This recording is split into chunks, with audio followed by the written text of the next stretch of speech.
Generally theft, extortion, robbery और डकैती, ये सारे वर्ड्स कहीं ना कहीं सेम लगते हैं, बट इनमें कुछ डिफरेंसेस होते हैं। कई में कुछ क्या काफी डिफरेंसेस होते हैं। तो जैसे कि हम थेफ्ट को लेते हैं, आज हम जिस टॉपिक को डिस्कस करने वाले हैं वो भी थेफ्ट है। सो ये वीडियो जो है पर्टिकुलरली एंट्रेंस स्टूडेंट्स के लिए है। सो स्टार्ट करते हैं। Hello everyone, I am Bhavana and you are watching Bhavana education diary. तो थेफ्ट क्या होता है?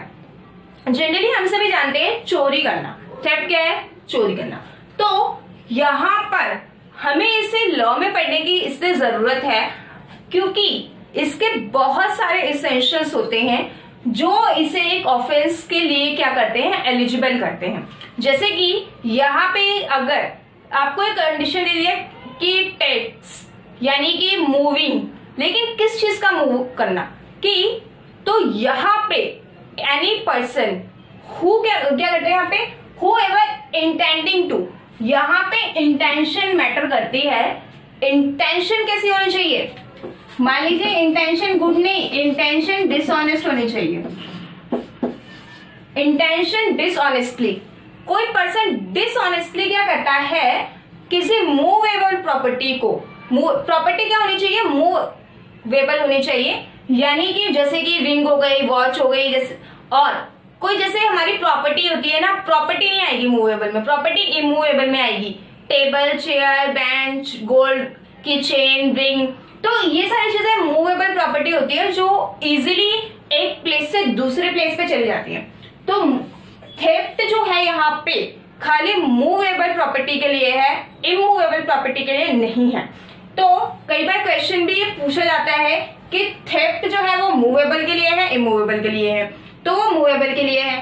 पहले यहाँ पे अगर हम इंग्रेडिएंट देखें तो डिसऑनेस्ट इंटेंशन होनी चाहिए, मूवेबल प्रॉपर्टी होनी चाहिए। इमूवेबल प्रॉपर्टी तो थेफ्ट में नहीं गिनेंगे।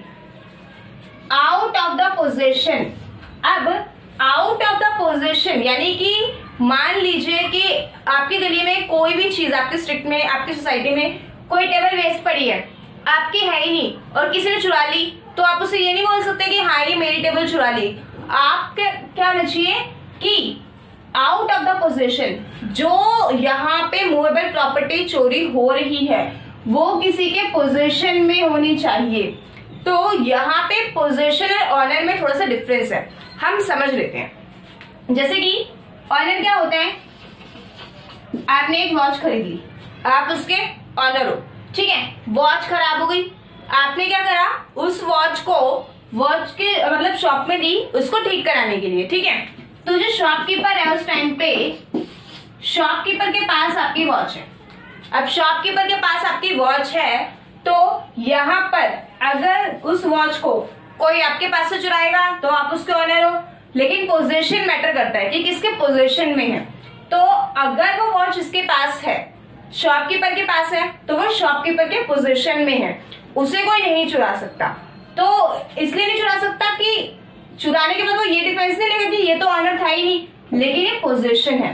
तो यहाँ पे थेफ्ट किसकी बात कर रहा है, पोजीशन की, जिसके पोजीशन में वो चीज है, यहाँ पे वो जरूरी है। थर्ड चीज यहाँ पे यही हो गई, आउट ऑफ द पोजीशन और of any person without the persons consent.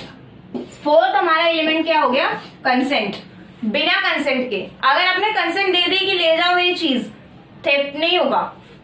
Theft कब होगा, जब पर्सन बिना किसी से पूछे आप उसको क्या कर रहे हो, मूव कर रहे हो, टेक कर रहे हो। मूव्स, ये हमारा नेक्स्ट एलिमेंट है, मूव्स। दैट प्रॉपर्टी है in order to such taking, इन सब चीजों के साथ जब टेकिंग होती है वो क्या कहलाती है, थेफ्ट कहलाती है। पांचों को एक बार अच्छे से देख लेते हैं, सारे इंग्रेडिएंट्स को।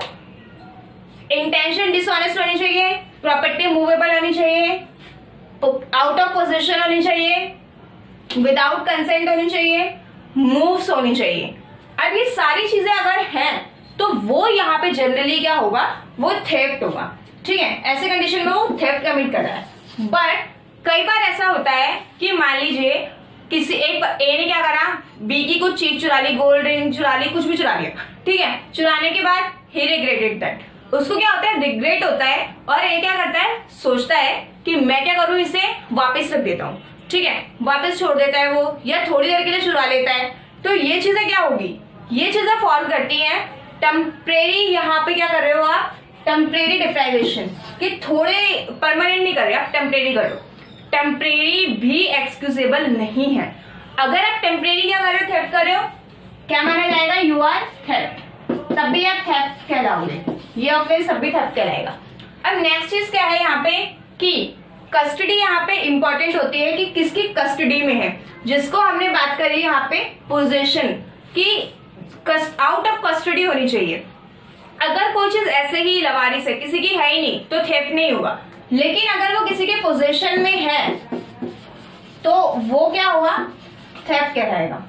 अब इंटेंशन हमारी कैसी होनी चाहिए, डिसऑनेस्ट होनी चाहिए। अब मान लीजिए कि कुछ नेसेसिटीज होती हैं, मान लीजिए किसी पर्सन के पास कुछ भी खाने को नहीं है, कुछ भी पहनने को नहीं है, वो क्या करता है, खाना चुरा लेता है या कपड़े चुरा लेता है, ठीक है, क्योंकि उसके पास कपड़े हैं ही नहीं, इसीलिए वो कपड़े चुरा लेता है। तो ऐसी कंडीशन में क्या होगा कि उसने चोरी तो की है, वो एक्सक्यूज नहीं माना जाएगा, क्योंकि हम क्या एज्यूम करते हैं, वन कांट स्टील, कोई कुछ नहीं चुरा सकता। इनकेस कोई कुछ चुराता है तो वो क्या होगा, थेफ्ट में इंक्लूड होगा। तो थेफ्ट की ये सारी चीजें हैं। इसके अलावा भी आप इसमें कुछ और चीजें और होती हैं जो एंट्रेंस एग्जाम में कंफ्यूज करती हैं। जैसे कि मान लीजिए एक आपका तालाब है, एक पॉन्ड है, या आपकी टेरिटरी में कुछ भी है, ठीक है, आपकी टेरिटरी में है, उसके अंदर फिशेज है। अगर कोई उन फिशेज को चुरा लेता है तो क्या वो थेफ्ट होगा या नहीं होगा? भाई थेफ्ट तो होगा ही, क्योंकि ये आपकी प्रॉपर्टी में है। आपकी प्रॉपर्टी में जो फिश है वो भी आपकी है। अगर कोई उसे चुरा रहा है इन सारे एलिमेंट्स के साथ, he will be guilty of theft. Temporary theft हो नहीं होगा, वो भी थेफ्ट, पूरा ही थेफ्ट माना जाएगा, ठीक है। तो ये सारे एलिमेंट्स के साथ थेफ्ट यही खत्म होता है। सो आई होप आपको वीडियो यूजफुल लगी हो। वीडियो यूजफुल लगी हो तो उसे लाइक करना ना